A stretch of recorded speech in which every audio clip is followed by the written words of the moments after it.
ഹരേ കൃഷ്ണ. സർവം ശ്രീ രാധാകൃഷ്ണാർപ്പണമസ്തു. അധ്യായം 2 ഗീതാ വിഷയ സംഗ്രഹം. ശ്ലോകം 11. ശ്രീ ഭഗവാൻ ഉവാച അശോച്യാനന്നശോചസ്ത്വം പ്രജ്ഞാവാദാംശ്ച ഭാഷസേ ഗതാസോ ന ഗതാസോംശ്ച നാനുശോചന്തി പണ്ഡിതാഃ. വിവർത്തനം.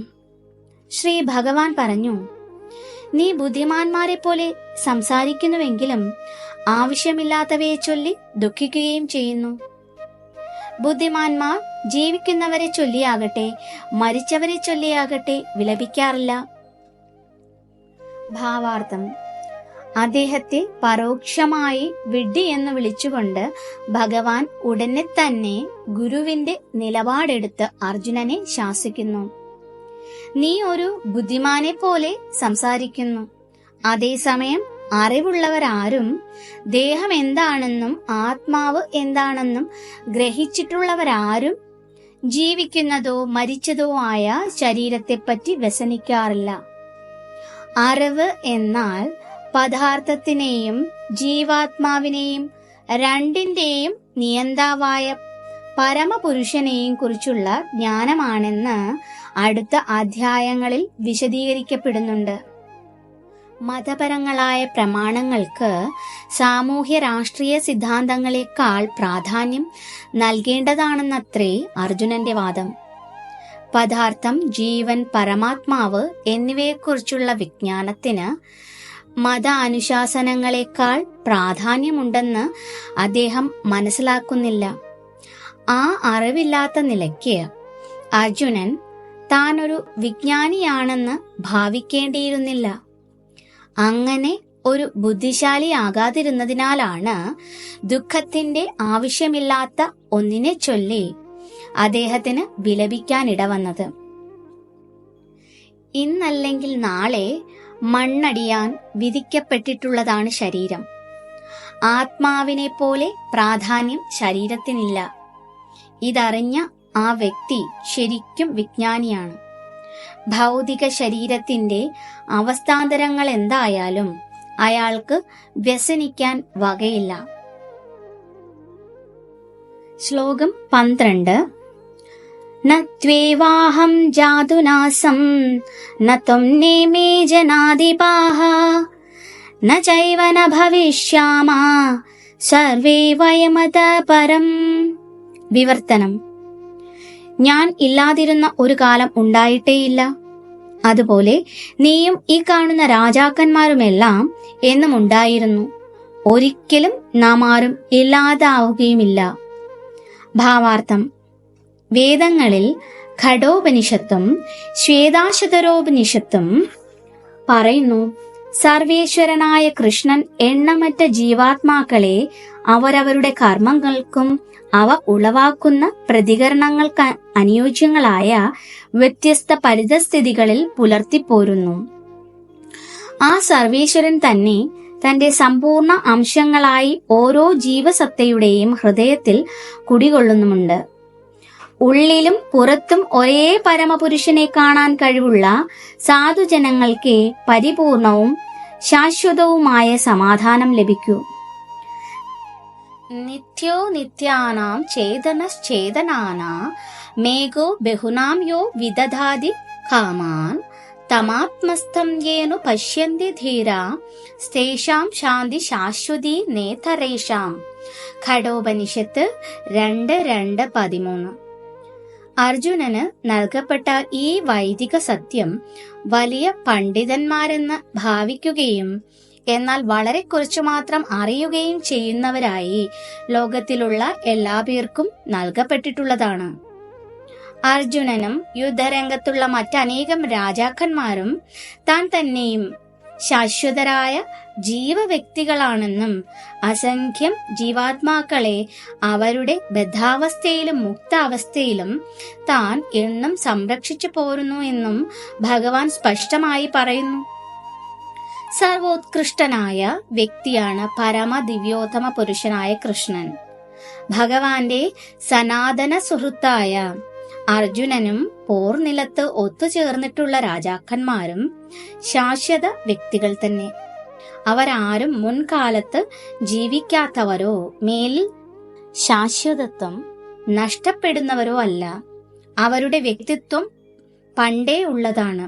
അത് ഭാവിയിലും നിലനിൽക്കും. അതിനാൽ ആരെക്കുറിച്ചും ദുഃഖിക്കേണ്ടതില്ല. മുക്തിക്ക് ശേഷം ജീവാത്മാവ് മായയുടെ മൂടുപടം നീക്കി അവ്യക്തിഗത ബ്രഹ്മത്തിൽ ലയിക്കുകയും തന്റെ വ്യക്തിത്വത്തിന് അറുതി വരുത്തുകയും ചെയ്യുമെന്ന മായാവാദികളുടെ സിദ്ധാന്തത്തെ പ്രാമാണികനായ ശ്രീ ഭഗവാൻ അനുകൂലിക്കുന്നില്ല. ബദ്ധാവസ്ഥയിൽ മാത്രമേ വ്യക്തിത്വം ചിന്താവിഷയമാകുന്നുള്ളൂ എന്ന വാദത്തിനും ഈ സൂക്തം ഇടകൊടുക്കുന്നില്ല. മറിച്ച് തന്റെയും മറ്റുള്ളവരുടെയും വ്യക്തിത്വം ഉപനിഷത്തുകൾ ഊന്നി പറഞ്ഞിട്ടുള്ളതുപോലെ തന്നെ ഭാവിയിലും ശാശ്വതമായി നിലനിൽക്കുമെന്ന് കൃഷ്ണൻ വ്യക്തമാക്കുന്നു. കൃഷ്ണൻ മായാതീതനാകയാൽ അദ്ദേഹത്തിന്റെ ഈ വാക്കുകൾ ആധികാരികമത്രേ. വ്യക്തിസത്ത യഥാർത്ഥമല്ലെങ്കിൽ കൃഷ്ണൻ ഭാവി കാലത്തേക്ക് കൂടി അതിനുള്ള പ്രസക്തിയെ ചൂണ്ടിക്കാട്ടുകയില്ലായിരുന്നു. കൃഷ്ണൻ ഉദ്ദേശിച്ചതായ വ്യക്തിത്വം ആത്മീയമല്ല, ഭൗതികമാണെന്ന് മായാവാദിക്ക് എതിർവാദം ഉന്നയിക്കാം. അങ്ങനെ അംഗീകരിച്ചാൽ തന്നെ കൃഷ്ണന്റെ വ്യക്തിത്വത്തെ എങ്ങനെ വേർതിരിച്ചറിയാം? തന്റെ സ്വന്തം വ്യക്തിത്വം ഭൂതകാലത്തുണ്ടായിരുന്നു, ഭാവിയിലും ഉണ്ടായിരിക്കുമെന്ന കാര്യം കൃഷ്ണൻ ഊന്നിപ്പറയുന്നുണ്ട്. ഭഗവാൻ തന്റെ വ്യക്തിത്വത്തിന്റെ ഉന്മ പല തവണ സമർത്ഥിക്കുകയും അവ്യക്തഗത ബ്രഹ്മത്തിനും ഉപരിയാണ് തന്റെ നിലയെന്ന് പ്രസ്താവിക്കുകയും ചെയ്തിട്ടുണ്ട്.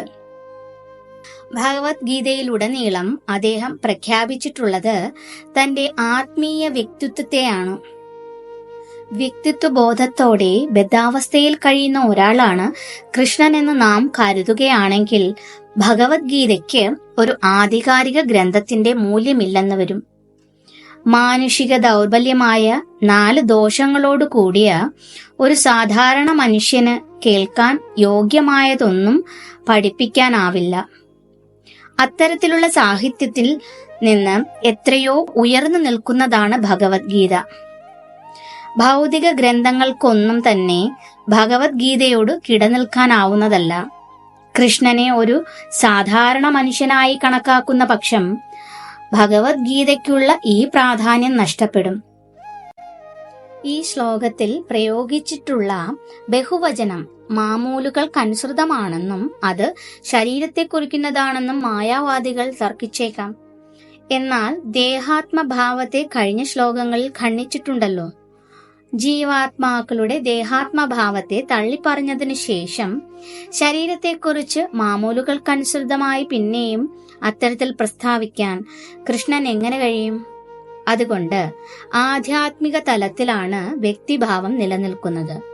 മഹാചാര്യനായ ശ്രീ രാമാനുജാചാര്യനെ പോലുള്ള മറ്റു പല ഗുരുക്കന്മാരും ഇതിനെ ദൃഢീകരിക്കുന്നുണ്ട്.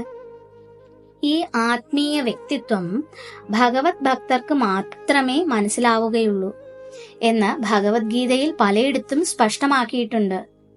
പരമദിവ്യോത്തമ പുരുഷൻ എന്ന നിലയ്ക്ക് കൃഷ്ണനോട് അസൂയ തോന്നുന്നവർക്ക് ഈ മഹത് ഗ്രന്ഥം അപ്രാപ്യമാണ്. തേൻകുപ്പിക്കുമീതെ നക്കുന്ന തേനീച്ചകളുടേതുപോലെയുള്ള സമീപനമാണ് ഭഗവത്ഗീതയെക്കുറിച്ച് ഭക്തിഹീനരായവർക്കുള്ളത്. കുപ്പി തുറന്നു കിട്ടിയാലേ തേനിന്റെ സ്വാദറിയാനാകൂ. ഭഗവത്ഗീതയിലെ നിഗൂഢ ജ്ഞാനം അതിന്റെ 4-ാം അധ്യായത്തിൽ പ്രതിപാദിക്കുന്നത് പോലെ ഭക്തന്മാർക്ക് മാത്രമേ ആസ്വദിക്കാൻ കഴിയൂ, മറ്റാർക്കും സാധ്യമല്ല. ഭഗവാന്റെ പരമപദത്തോട് അസൂയാലുക്കളായവർക്ക് ഗീത സ്പർശിക്കാൻ പോലും സാധ്യമല്ല. അതിനാൽ മായാവാദികളുടെ ഗീതാവ്യാഖ്യാനം പൂർണ്ണമായും സത്യത്തെ വളച്ചൊടിച്ച് കാട്ടുന്നവയാണ്. മായാവാദ സിദ്ധാന്തങ്ങൾ ഉൾക്കൊള്ളുന്ന ഒരാൾക്ക് ഗീതാരഹസ്യങ്ങൾ മനസ്സിലാക്കുന്നതിനുള്ള എല്ലാ കഴിവുകളും നഷ്ടപ്പെടുന്നുവെന്നും മായാവാദി ഭാഷ്യങ്ങൾ വായിക്കരുതെന്നും ശ്രീ ചൈതന്യ മഹാപ്രഭു നമുക്ക് മുന്നറിയിപ്പ് നൽകുന്നു. ഇവിടെ മുൻപ് പ്രസ്താവിച്ച വ്യക്തിത്വം ഭൗതികമാണെന്ന് വെച്ചാൽ ഭഗവാന് അർജുനനെ ഉപദേശിക്കേണ്ട ആവശ്യം തന്നെ വരുന്നില്ല. ജീവാത്മാക്കളും ഭഗവാനും വെവ്വേറെയാണെന്നത് മുൻപ് പറഞ്ഞ പോലെ ഒരു ശാശ്വത സത്യവും വേദസമ്മതവുമാണ്. ഹരേ കൃഷ്ണ. സർവം ശ്രീ രാധാകൃഷ്ണാർപ്പണമസ്തു.